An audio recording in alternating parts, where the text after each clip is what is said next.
Okay, my name's Peter Kent from Grundon Waste Management.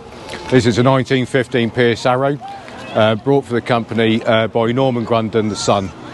He brought it as a retirement present for his father, Steve Grundon. And the reason we actually own an army truck is that Steve Grundon, when he started the company in 1929, brought a Pierce Arrow from Slough War Office.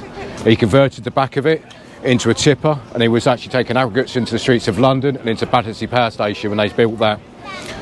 Some chap asked him to actually remove some rubbish, so we then started to remove the rubbish on the back of the Pierce Arrow, and as they say, the rest is history. We now own a fleet of many vehicles and employ over 1,000 people. The vehicles you see in the background are brand spanking new Grundon vehicles, so we started with this and we end up with that. This was actually purchased in 1980s by Norman Grundon, who was in France, and found it on a farm. And he brought it as a retirement present for his father, Steve Grundon.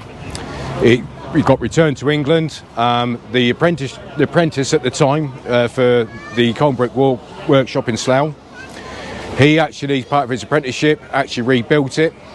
And that chap, Dave Fisher, is still with us today as the workshop manager, and he knows every nut and bolt of this machine.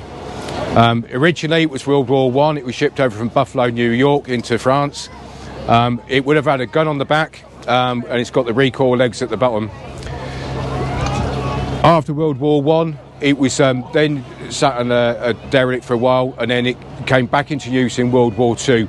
At that point, it had a demountable gun put on the back. All the back of the cab was cut out, so actually the barrels of the gun would have fitted through it.